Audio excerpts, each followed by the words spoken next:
자신을 쥐라고 생각하는 청년 하나가 있었습니다. 너무 증세가 심해서 정신병원에 입원하게 되었습니다. 의사가 당신은 쥐가 아니라고 아무리 설명해도 소용이 없었습니다. 근데 이 의사는 좀 명의였습니다. 방법을 달리하라고 생각을 했습니다. 그래서 이렇게 말했습니다. 당신은 쥐였던 것이 사실입니다. 그랬더니 청년이 너무 좋아해요. 자기의 마음을 이해해 주는 사람이 나타났다고 의사가 계속 말합니다. 그러나 이제 당신은 변화되어서 쥐가 아니라 사람이 되었습니다. 너무 기뻐요. 내가 이제 쥐의 인생을 끝내고 사람의 인생을 살다니. 그래서 룰루랄라 병원 밖을 나가게 되었습니다. 근데 금방 뛰쳐 들어오는 거예요. 선생님 큰일 났대요. 왜 그래요? 그랬더니 밖에 고양이가 있습니다. 그러는 거예요. 그래서 의사가 당신이 이제 쥐가 아니라니까요. 고양이를 무서워하지 마세요. 그랬더니 청년이 이렇게 말했습니다. 선생님, 고양이도 제가 더 이상 쥐가 아니라는 걸 알까요? 이렇게 말해요. 이게 이해가 안 가면 여러분 안수를 좀 받으셔야 돼요.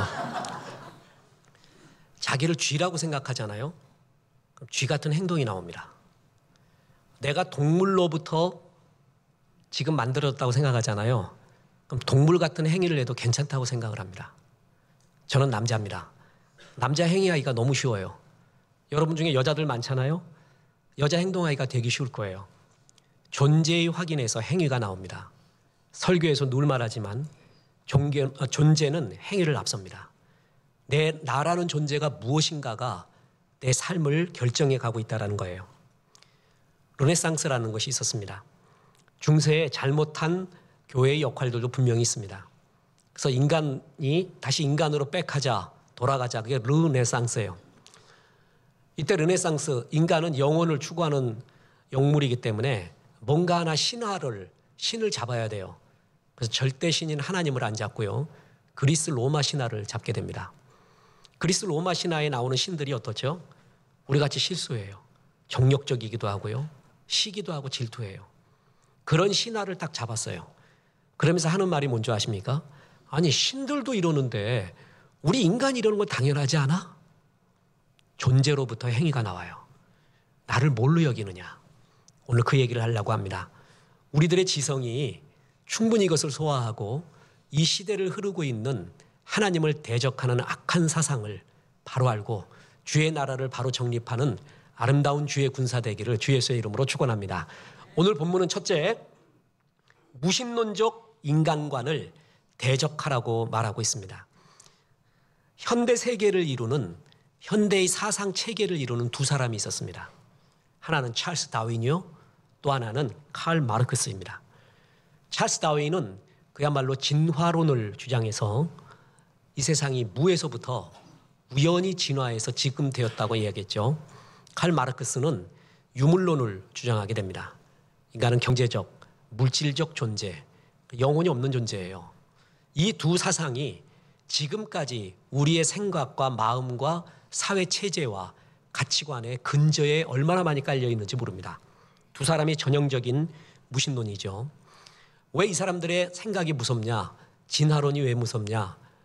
존재의 확인에서부터 행위가 나온다 그랬잖아요. 진화론적 생각의 틀이 우리 마음속에 있고 사회 속에 있는 한 하나님의 설 자리가 없고 인간이 더 비하되고 비참해집니다. 칼 마르크스의 생각이 유물론적인 생각이 있는 한 우리 인간은 더 비하게 되게 되어 있습니다. 자, 이 중에 우리는 진화론을 중심으로 오늘 하나님 말씀을 풀려고 합니다. 만물이 이렇게, 그리고 저와 여러분이 존재하는 두 가지의 이유가 있어요. 이 둘밖에 다른 건 나올 수가 없어요. 하나는 우연히 만들어졌다라는 진화론, 하나는 하나님이 만들었다는 창조론. 둘 중에 하나예요. 다른 것은 없습니다. 창조론은 하나님이 만들었다는 거죠.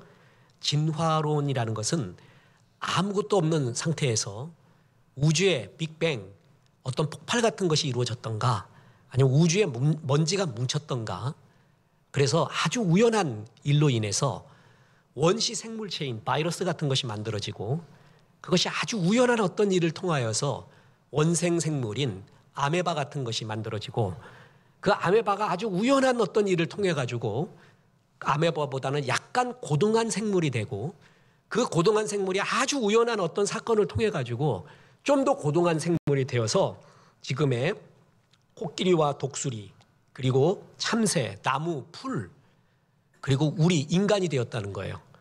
그게 진화론입니다. 제일 처음이 어디라고요? 제일 처음이 아무것도 아닌 거에서 바이러스나 아메바에서 이런 것들이 나왔대요. 이게 만약에 진짜라면은 우리는 동물에서 만들어진 거죠. 아무것도 아닌 거에서 만들어진 존재가 됩니다. 진화론에 포대기가 되는 방법론이 있습니다. 진화론에 껍질이 있거든요. 감싸고 있는 포대기가 있는데 그건 우연이라는 것입니다. 우연히 이렇게 됐대요. 우주가, 지구가 우연히 이렇게 사람을 살 만한 최고의 장소로 우연히 됐어요. 태양과 지구와의 거리도 정말 우연히 적절하게 만들어졌고요. 사람도 우연히 정말 적절하게 생명으로 살아갈 수 있는 최고의 모습으로 지구도 최고의 생태계로 만들어졌어요. 뭐 때문에요? 우연히. 그 진화론 책에 보면 굉장히 많이 등장하는 단어 중에 하나가 우연이라는 것입니다. 진화론이 왜 무섭는가? 우리는 동물로부터 아무것도 아닌 걸로부터 이 세상에서 만들어졌어요. 하나님이 없기 때문에 네가 인생의 주인이 되라 라고 말합니다. 네가 마음대로 살 수도 있다. 또 하나, 진화론에서 굉장히 진화론을 이끌고 가는 방법론 중에 하나가 적자생존이에요. 자연도태. 강한 것이 살아남고 약한 것들이 어떻게 돼요? 도태되어 나가면서 지금은 형성됐다는 거 아니에요? 강한 게 선한 것이 됩니다. 그래서 히틀러 같은 사람이 나와서 우생학적으로 최고의 혈통인 아리안 계통, 우리들이 세상을 잡아야 된다. 열등한 민족, 열등한 것들, 장애인 특히 이런 것은 의미 없다. 그냥 쓸어버리고 유토피아 최고의 것을 만들자. 아니 그러잖아. 적자생존이잖아. 자연도태잖아. 그래서 이런 가치관이 정당화되고 있습니다. 우린 동물로부터 만들어졌거든. 그러니까 동물적 요소 있는 거 뭐 당연한 거 아니겠어? 사람은 그런 거야. 우리는 우연히 만들어졌거든. 무슨 하나님의 계획 같은 게 있어. 네가 주인 돼서 살아가. 우리는 우주의 티끌이었어. 아무것도 아니야. 우리가 마음대로 우리의 행복을 정해서 살아가라. 이런 가치관이 진화론에서 다 나오게 됩니다. 자, 어떤 분이 이렇게 말합니다. 진화론은 과학이고 창조론은 믿음이라고요. 정말 잘못된 말입니다. 진화론이 진짜 믿음입니다. 창조론 믿는 게 오히려 더 편합니다. 진화론을 정말 믿으려면요, 엄청난 믿음이 필요해요. 아메바 같은 것이 고등생물로 딱 태어나잖아요. 종의 변화라고 그러죠. 종으로 더 고등종으로 어떤 우연한 일로 인해서 탁 변화되는 확률. 그 확률은 성경은 없는 거예요. 그런데 10의 20분의 1승이라고 말합니다. 10의 20분의 1승이 뭔지는 모르겠습니다. 전자의 크기로 우주를 태양계를 메꾸는 크기래요. 어떤 분은 쪼크로 이렇게 표현합니다. 영국의 어떤 출판사에 대포가 터져갖고 폭발이 일어났는데 거기에 있는 활자들이 쭉 날아가갖고 어디에 다 뜯어 박혀가지고 옥스퍼드 사전을 만든 확률. 그게 미개한, 미생, 하등 생물체가 고등 생물체로 종이 변화될 확률이다. 우연히 그렇게 됐대요. 그런 확률은 있대요. 여러분, 진화론을 믿는 것은 과학이 아니라 진화론이 진짜 믿음이에요. 창조론을 믿고 진화론은 과학이라고 해요? 그렇지 않습니다. 진화론이 진짜 믿음이에요. 믿음이 없으면은 그거를 믿을 수도 없고 말도 안 되는 거예요. 대표적인 진화론자였던 칼 세이건 죽었죠. 우리 어렸을 때 코스모스라는 빅히트를 친 다큐멘터리가 있었습니다. 우주의 기원과 지금의 모습까지 이렇게 말합니다. 빅뱅에 의해서 아니면 우주의 먼지에 의해서 우주가 만들어졌대요. 그래서 기독교인이 이렇게 묻더래요. 그 우주는 별들은 어떻게 만들어졌습니까? 근데 그건 모르겠다고 대답합니다. 모든 근거가 일단 모르는 거예요. 근원, 알파를 몰라요. 처음을 모르고 있다는 것을 전제로 해서 그 있는 것이 우연히 이렇게 만들어지게 됐다. 이게 창조론보다 더 큰 믿음을 필요로 한다니까요. 그럼 사진을 나눠 보겠습니다. 이 사람의 이름이 유발 노아 하랄이에요. 저는 노아를 좀 뺐으면 좋겠습니다. 히브리 대학교 역사학 교수이고 옥스퍼드 대학에서 중세 전쟁사로 학위를 받은 사람입니다. 동성애자입니다. 이 사람이 지금 옛날에 헉슬리 그리고 현대세대의 리차드 도킨스 그리고 그 바톤을 이어서 무신론의 첨단을 그리고 엄청난 영향을 미치고 있는 사람입니다. 그 사람이 쓴 사피엔스 그리고 호모 데우스 책이 나오기도 전에 벌써 빅히트예요. 벌써 예약을 하고 난리 부르습니다. 그 사람이 어떤 책을 쓰든 이제는 최고의 반열에 오른 사람입니다. 빅히스토리라는 것이 있는데 데이빗 크리스찬이라는 호주의 교수가 있어요. 이분도 데이빗도 빼고 크리스찬도 뺐으면 좋겠습니다. 역사는 기록된 역사부터 우리가 연구가 되거든요. 그 기록되기 전에는 상상이 많이 들어가잖아요. 그래서 조선에 대한 건 굉장히 학문적인데 고려나 삼국시대 특히 고조선에 대한 거는 환타지가 많아요. 환단고기가 나와도 누가 말을 할 수가 없어요. 그래서 역사 이전은 탐구하기가 되게 어려웠거든요. 그런데 빅히스토리라는 데이빗 크리스찬 교수는 그 역사 이전, 기록된 역사 이전을 우주부터 시작해요. 우주의 생성부터, 빅뱅부터 시작을 해갖고 지금에 이르기까지를 어떻게 보느냐. 그럼 기록된 역사로, 역사학으로 보는 게 아니라 역사로도 보지만 물리학, 천문학, 지질학, 생물학, 문사철예 이런 인문학을 다 합쳐가지고 통섭의 한문으로서 전체를 보자. 역사를. 그래서 만든 게 빅히스토리예요. 그러면 잘 아는 제레드 다이아몬드의 총균세라고 있거든요. 이게 대표적인 빅히스토리의 책입니다. 우리가 잠깐 보았던 유발 하라리가 자기 제일 존경하고 영감을 받은 책이 있는데 제레드 다이아몬드의 총균세라고 했습니다. 저도 읽어봤습니다. 머리가 나빠갖고 2번 읽어도 모르겠더라고. 무슨 말인지요. 거기서 히트를 얻어갖고 인류의 역사를 빅히스토리의 관점으로 본 책이 사피엔스입니다. 그리고 사피엔스에서는 사피엔스라는 인간 종이 어떻게 지구를 지배하게 되었는가를 살펴보고 있습니다. 비신앙적이고 진화론적 관점에서 보고 있는 것입니다. 유발 하라리는 생물학자들이 분류하는 인간 이해에 기초를 두면서요. 인간을 호모로 봅니다. 그래서 호모, 유인원 중에서도 지혜를 뜻하는 사피엔스에 속한다라고 봤어요. 호모로 분류되는 그런 유인원이 한 6종류 이상이 있대요. 하라리의 표현에 의하면. 다른 학자에 의하면 더 많이 있어요. 그런데 호모 A, B, C, D라는 종이 있었는데 그중에 유독 사피엔스가 다른 호모를 다 제치고 지구를 지금까지 정복하게 된 이유가 뭘까? 그걸 살피는 게 사피엔스예요. 그 이유를 3가지로 들어요.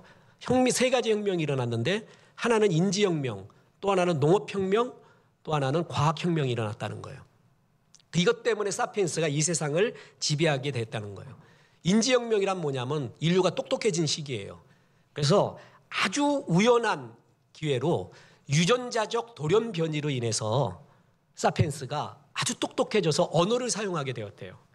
언어를 사용하면서 사람들을 모을 수 있고 뭉치는 협동의 능력을 가지게 됐고 농업혁명이라는 것은 뭐냐면 자연을 길들여서 이제 우리가 원하는 것들을 일을 하게 만드는 시기가 됐어요. 수렵하던 인간들이 가축 기르기 시작하죠. 농업을 하게 되죠. 근데 유발 하라리의 표현에 의하면 이때부터가 최고의 사기가 나타난대요. 옛날부터 더 못 사는 거래. 그때 빈부가 나타나기 시작하고 일하는 놈은 더 쎄 빠지게 하게 되는 인류 최고의 사기 사건이 농업혁명이래요. 그리고 과학혁명은 뭐냐면은 우리가 위험할 정도의 힘을 가지게 된 계기, 사건, 그게 과학혁명이래요. 자연의 법과 하나님의 뜻에서 벗어나서 탐구와 탐험을 통해서 인과요를 알아내게 되고 인간의 지식이나 경험이 우주를 해석하는 수학적 툴이 됐어요. 저거 하나님의 뜻이 아니야. 자연으로 되는 게 아니야. 나는 원인을 알거든. 이 원인이고 이래서 결과가 나타나. 그걸 알게 된 게 과학혁명이에요. 이 중에 제일 첫 번째 인지혁명. 이게 모든 혁명의 시작이었대요. 아주 우연한 기회에 유전자적 돌연변이가 일어났다 그러죠. 언어를 사용해요. 그러면서 인류 이제 유발 하라리의 독특하면서 특이한 멋진 표현이 이거예요. 인류는 허구를 만들어내기 시작했대요. 허구. 없지만 있는 것처럼 여겨지는 허구를 만들어내면서 이 세상을 지배하는 기본이 되었대요. 허구라는 세계를 만들어내면서 찐팬찌는 기껏 모여봤자 100명이 협동을 하는데 인류는 1000명이 모여도 10,000명이 모여도 1억 명이 모여도 협동할 수 있는 힘을 갖게 됐다. 그게 사피엔스가 갖고 있는 인지혁명, 허구를 만들어내는 머리에서 나왔다는 거예요. 그러면서 그 허구가 대표적인 게 3가지가 있대요. 하나가 종교, 하나가 국가, 하나가 돈이라는 거예요. 한마디로 인간은 이상하게 영혼에 대한 갈증이 있더래요. 죽음 후에 대한 생각이 있어요. 그래서 참을 수 없는 이 존재의 가벼움을 막 든들라고 하는 거를 차분하게 만들어주면서 종교라는 걸 만들어냈대요. 투사이론 같은 거죠. 무신론자들이 말하는. 그리고 국가를 만들어냈대요. 국가는 없는 거래요. 근데 국가라는 개념을 만들어내고 난 다음에 사람들이 충성하게 하고 복종하게 하면서 심지어 목숨까지 걸게 하면서 다시 말하지만 1억 명이 모여도 유지되는 사회를 만들었대요. 국가라는 개념을 만들어내면서. 그리고 제일 큰 개념으로서 무서운 게 돈이래요. 돈의 허구. 돈은 지금 종이 조각이거든요. 근데 신뢰 시스템을 만들었대요. 이 돈을 향해서 같이 움직이는 신뢰의 조직을 만들었대요. 침팬지는 파인애플하고 바나나를 2개를 놓잖아요. 그럼 바꿔 먹자 그러면 바꿀 수 있을 것 같아요. 그죠? 이거 줄게. 그거 나 다오. 그런데 돈을 갖다 주고 10,000원짜리 보여주면서 바나나하고 바꾸자 그러면 그건 안 한다는 거예요. 근데 인간은 하기 시작했어요. 그 돈은 허구에 아무것도 아닌데 신뢰 시스템을 만들었죠. 이 3가지의 허구가 인류를 강하게 만들었다는 거예요. 결속하게 만들었다는 거예요. 있지도 않은 거 만들어내가지고 그걸 인류를 아주 강하게 만들었대요. 그래서 이렇게 말합니다. 저 강에 사자가 살아. 누가 봤는지 안 봤는지 모른다는 거야. 근데 그랬더니 사람들이 그 말을 듣고 맞아 살아. 근데 또 한 사람이 이렇게 말해요. 그 사자가 우리를 지켜준대. 아 그렇구나. 내가 보지 않아도 믿게 됐대요. 그게 우리 사회를 지탱하게 되는 강력한 힘이 되어 간대요. 다 허구였다는 거예요. 이러면서 이 허구를 만들어내는 힘이 사피엔스가 이 세상을 지배하게 됐다. 이렇게 말해요. 천재적이죠? 아주 천재적이에요. 아주 비신앙적입니다. 한마디로 하나님도 뭐라고요? 만들어낸 개념이라는 거예요. 이제 사피엔스를 지나서 호모데우스를 만듭니다. 써냈습니다. 호모데우스를 쓰고 난 다음에 월드포스트와의 인터뷰에서 이런 말을 합니다. 인류가 신을 발명하면서 역사는 시작되었고 인간이 신이 될 때 역사는 끝날 것이다. 아까 사피엔스가 허구의 3가지 중에 신을 만들어냈다 그랬죠. 그러면서 인류는 시작이 됐대요. 인류의 역사는. 근데 그 인간이 이제 신이 되면서 인류의 역사는 끝날 것이다. 이렇게 말하면서 사피엔스는 과거부터 지금까지의 우리의 인간의 이야기예요. 역사. 그리고 호모데우스는 지금부터 미래를 예견하는 책이에요. 그게 호모데우스예요. 그래서 미래의 인간이 뭐냐? 호모데우스예요. 호모데우스가 사피엔스를 밀어낼 거래요. 인간을 뜻하는 호모 그리고 그리스 데우스 하나님을 뜻해요. 그래서 인간이 하나님의 자리에 올라갈 것이다. 하나님의 역할을 대신하는 인간. 바로 이런 인간 개념으로 만들면서 어떻게 그게 가능하느냐? 이게 가능한 근본을 데이터라고 봤습니다. 그래서 신흥 종교가 나오는데 데이터교, 데이터즘이라고도 말하고 데이터가 그리고 그 데이터로 움직이는 초고속 컴퓨터와 AI가 이 세상을 지배하고 이 세상을 다스리는 시대가 왔다라고 이야기를 합니다. 쉽게 설명하겠습니다. 빅데이터와 초고속 컴퓨팅 능력을 갖고 있는 AI 거기에 우리의 모든 데이터를 다 집어넣어요. 그래 봤더니 전에는 우리가 기도를 했어요. 주여 A로 갈까요? B로 갈까요? C로 갈까요? 기도를 했고 내 마음속에 A냐 B냐 C냐를 선택할 게 어떤 게 좋을까라고 생각을 했어요. 근데 이제는 그런 생각과 기도가 필요 없이 그 데이터에 물어본대요. 야, 나라는 데이터를 한번 다 집어넣어봐. 그리고 내 주변에 있는 라이벌들과 세상에 있는 데이터를 한번 다 집어넣어봐. 거기에 돌려봐. 그럼 나는 뭐가 좋은가? 어떤 걸 선택하는 게 좋은가? 거기에 다 나와요. 옛날 백설공주 거울을 보고요. 그 왕비가 뭐라 그랬어요? 거울아 거울아 누가 제일 예쁘니 그랬다는 거 아니에요. 백설공주요 그랬더니 뭐라 그랬다고요? 넌 나에게 모욕감을 줬어. 그러고 버렸다는 거 아니에요. 백설공주도 죽이려고 했다는 거 아니에요. 이제는 거울한테 안 물어보고 뭐예요? 나의 모든 데이터를 갖고 있는 구글이나 페이스북, 컴퓨팅 모든 데이터를 갖고 있는 그 사이트에 나의 것을 물어보게 됩니다. 그런데 놀라운 게 뭐냐면 그게 너무 맞다는 데 문제가 있어요. 이제껏 내가 생각하고 이성적으로 합리적으로 판단했다는 것보다 너무너무 맞아. 그래서 의료계에서도 왓슨이 나오잖아요. 의료계에 그 수많은 노하우가 있는데 데이터가 많으면 많을수록 인공지능은 더 정확한 결론과 판단을 우리에게 제공하기 시작해요. 인간이 그걸 만들었잖아요. 그런데 그거에 지배를 당하기 시작하는 거예요. 그러면서 이 데이터가 모든 것을 밀어내고 무한 능력과 무한 힘과 무한 가능성을 우리에게 줄 것이다 이거예요. 여러분 그 대표적인 게 알파고, 그건 아직도 너무 생생하죠. 우리 시대에서 쇼크로 다가온 게 이세돌과 그 알파고 그 바둑 아니에요? 지금 알파고 아세요? 지금 나온 인공지능 바둑은요. 그때 이세돌하고 했었던 그 알파고의 능력의 50배래요. 지금 몇 년 지났어요. 그러니까 도저히 게임이 안 되는 거예요, 이제. 그거를 만들었던 알파고를 만드는 구글의 이사 레이 커즈와일. 이 사람이 아주 지금 10대 책이라고 일컬어지는 특이점이 온다. 그 특이점이라는 것이 뭐냐? 어떤 인공지능이 지금 인류가 축적해온 모든 지능, 모든 경험을 다 합친 것보다도 인공지능이 그걸 능가하는 시대, 그 위험한 시대, 어떻게 보면 위험한 시대, 전환의 시대라고 볼 수 있는 거, 그걸 특이점이라고 하고 자기는 예언도 2045년이라고 예언했어요. 뭐 그게 될런지 어떨런지 모르겠는데 그 시대에 우리가 살고 있습니다. 자, 인간의 창의력과 예술의 분야에는 못 올 것이다? 저는 금방 간다고 봅니다. 데이터가 많을수록 그 예술도 정복해요. 더 쉽게 설명하겠습니다. 빈센트 반 고호가 있는데 그 고호에 대한 데이터가 많으면 많을수록, 그러니까 고호의 그림이 100개 있는 거 말고 1000개, 10,000개 있다고 쳐보세요. 그럼 10,000개를 전부 스캔을 떠요. 전부 가지고 있어요, 그 데이터를. 그리고 난 다음에 강남 비전교회에 인공지능을 갖다 놔요. 그리고 난 다음에 야, 지금 이 세계를 고호라면 어떻게 그리겠니? 한번 그려볼래? 그럼 그려내는 거예요. 뭐가 많을수록 더 정확하게, 데이터가 많으면 많을수록 정확하게 그려내고 판단합니다. 웃긴 책도 하나 있었습니다. 인공지능이 시를 쓰고요. 셰익스피어의 모든 시를 다 스캔을 떠나요. 데이터를 갖고 있어요. 지금의 이 가을을 보고 셰익스피어는 어떻게 생각할까? 한번 해봐. 그러면 너무나 멋지게 나오는 거예요. 예술의 영역도, 창작의 영역도 위험하지 않을까. 대중가요가 있었는데 어떤 한 AI를 다루는 예술을 스캔하는 한 작가가 이렇게 말했습니다. 인공지능이 작사와 작곡은 안 했으면 좋겠다. 그래서 왜 그러냐 그랬더니 인공지능이 작사, 작곡하게 되면 현 시대의 작사자, 작곡가는 다 죽게 된다. 다 망하게 된다. 자신 있다는 얘기예요.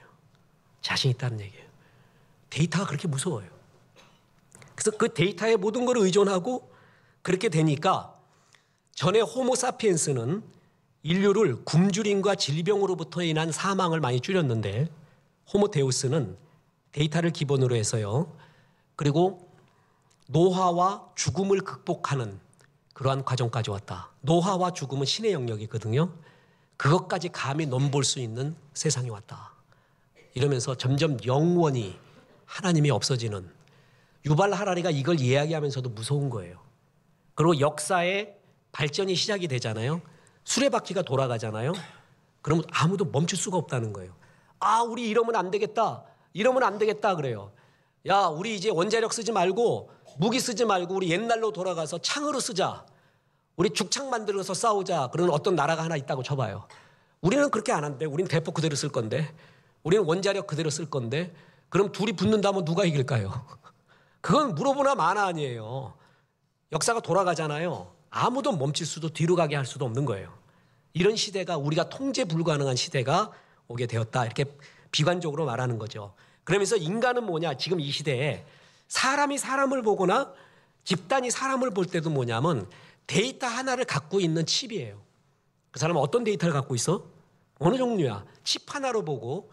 그럼 우리의 인간 집단은 뭐냐면 인간 칩과 칩, 데이터가 연결되어 있는 온라인 시스템으로 그냥 본다는 거예요. 사람을.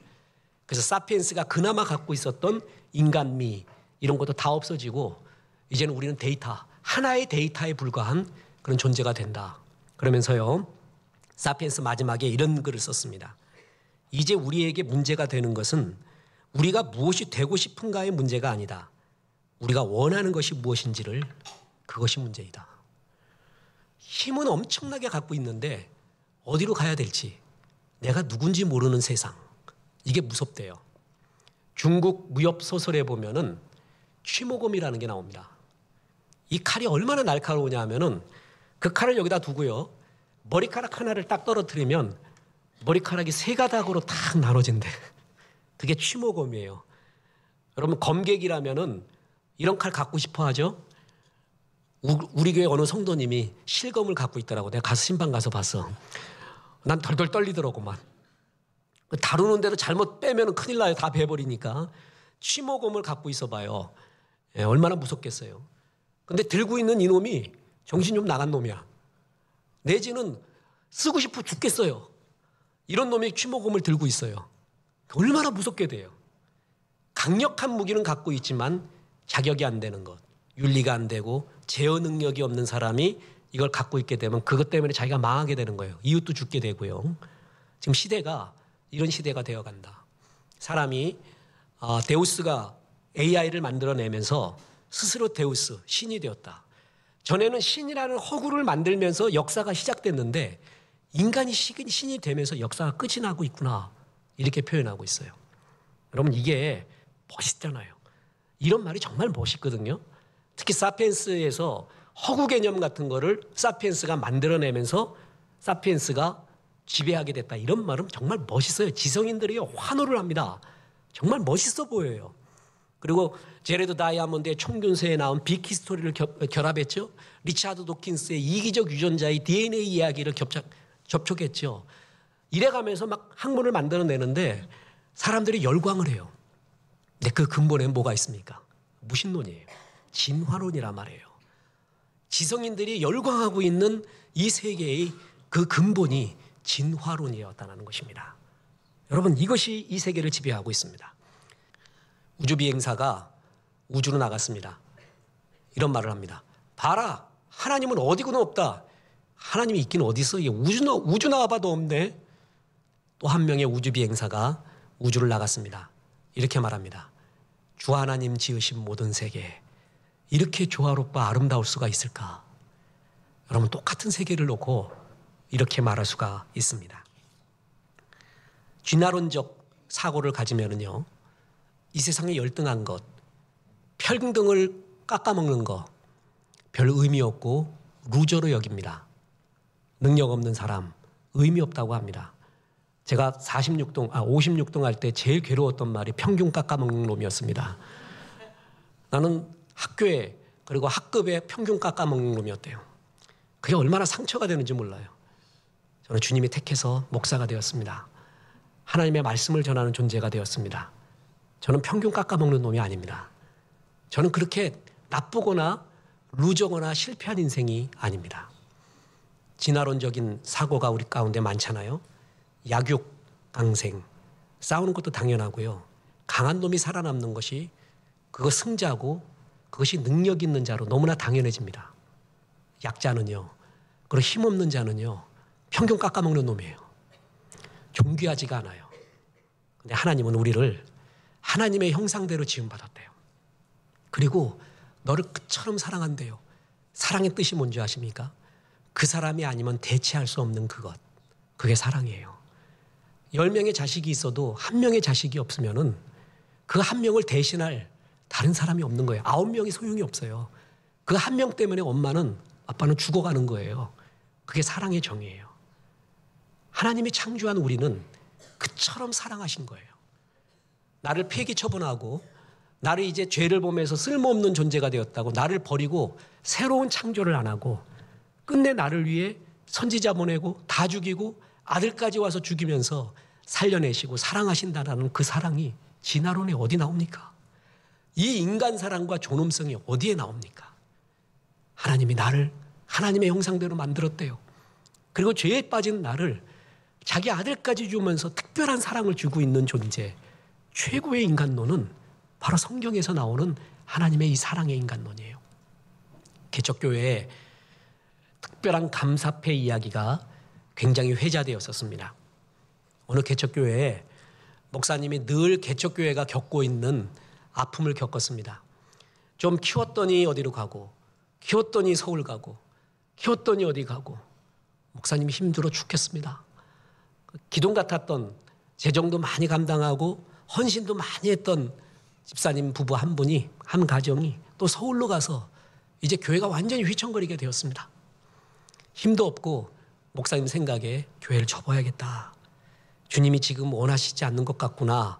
그래서 이제 성도들이 안 나오면은 교회 접어야지. 그러고 있었습니다.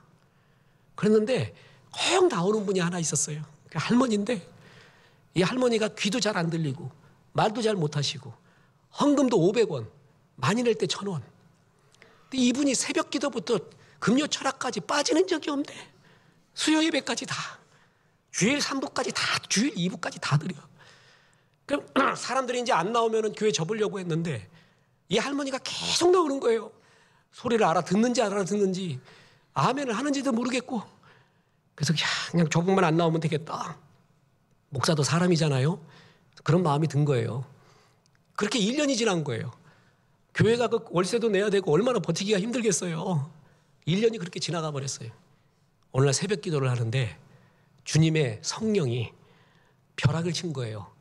내가 너한테 천하보다 소중한 한 영혼을 보내줬는데 너 왜 그 영혼을 괄시하고 있냐? 내가 보낸 하나님의 천사를 너 왜 그렇게 한 영혼을 괄시하고 있냐? 벼락이 치더래요. 목사님이 그 자리에서 회개를 합니다. 새벽 기도 드리고 있는 그 할머니한테 가갖고 할머니 죄송합니다. 미안합니다. 제가 정말 잘못했습니다. 천하보다 귀한 영혼이 여기 있는데 제가 무시하고 잘못했습니다. 할머니 용서해 주십시오 하고 그렇게 회개하며 기도를 한 거예요. 그때부터 기적이 일어났습니다. 하나 둘씩 영혼을 보내주더래요. 하나 둘씩 보내주더니 100명이 됐어요. 교회를 하나 짓게 되었어요.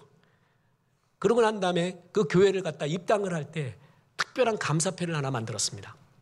그 할머니한테 말이에요. 할머니, 오늘날 이 교회를 세우시고 인도하시고 이 부족한 종에게 깨우침을 준 게 할머니입니다. 이 특별한 감사패를 드립니다. 그냥 웃음과 눈물의 도가니 속에서 그 할머니에게 감사패를 줬대요. 여러분, 그 할머니 진화론적인 관점에서 루저예요.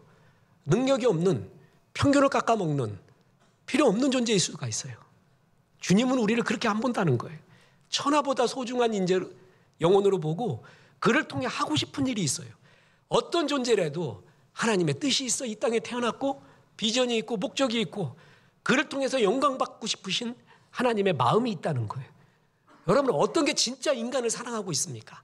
어떤 게 정말 인간의 존엄성을 말하고 있습니까? 하나님의 형상대로 지음받은 나, 목적이 있어서 이 땅에 태어나고 던져진 존재가 아닌 주님이 보내신 분이 있고 보내신 분의 뜻이 있고 보내신 분이 함께하고 있고 지금도 그 형상을 주의 뜻을 만들어가고 있는 나, 이 존귀한 나. 시간이 지났지만 한 마디 더 하겠습니다. 목사님이 있는데 제가 이 목사가 부끄러워서 그런 거예요. 목사도 사람인지라 아버지한테 많이 맞고 자랐나 봐요. 이 목사님이. 그래갖고 습관이 들었대요. 때리는 게. 그 사람이 그 용서가 안 되고 해결이 안 되면 그 행동 나오는 거 아세요? 안 하려고 해도 되는 거예요. 자기 아내한테 사모죠. 그러니까 주먹이 몇 번 올라갔나 봐요. 저는 너무나 감사한 게 저는 팔씨름을 중학교 이후로 접은 적이 없다 그랬잖아요. 해보질 않았어. 내가 이거 하면 누구한테도 진다. 심지어 여자한테 질 수도 있으니까 나 하면 안 된다. 지금 힘줬다면 뼈 부러질 수도 있다. 내가 골다공증까지 있는데 이러면 안 되겠다. 힘없는 게 얼마나 감사한지 몰라요. 힘 있으면 꼭 써먹어요. 그러려고 해요. 인간은 힘 때문에 망하는 거예요. 힘이 없어서 망하는 게 아니라. 목사님이 주먹이 올라가더래요. 안 그러려고 하는데 주먹이 올라가는 거야. 아버지한테 맞은 추억이 있고요. 아버님한테 이 상처가 사람들한테 피려고 하는 거예요. 근데 역시 목사야. 참는 거야. 안 했다는 거야. 한 번도 안 했다는 거예요. 그건 자랑도 아니라 당연한 일 갖고 자랑을 해요. 이분이. 그래갖고 한 번도 안 했대. 그래서 왜 안 했습니까? 그랬던 일이에요. 내 아내는 내 아내가 아니라 하나님의 존귀한 형상이래. 주님의 형상이래요. 주님이 태어나게 한 주님의 소중한 형상이래. 그걸 그럴 수가 있냐는 거예요. 여러분, 자기의 트라우마를 주의 말씀, 성령의 은혜로 극복해 가는 거예요. 여러분, 내 아내도 남편 내가 택한 사람이다 이러면 안 됩니다. 만세전부터 택해 주신 주님의 아름다운 보석이고 주님의 섭리 가운데 만났다.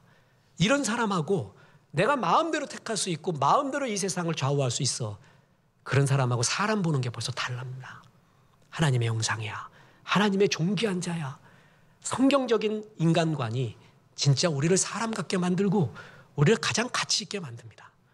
이 세상에 정말 하나님을 대적한 사상이 얼마나 많은지 모릅니다. 보세요. 시편 4절에 악인은 그의 교만한 얼굴로 말하기를 여호와께서 이를 감찰하지 아니하신다 하며 그의 모든 사상에 하나님이 없다 하다이다.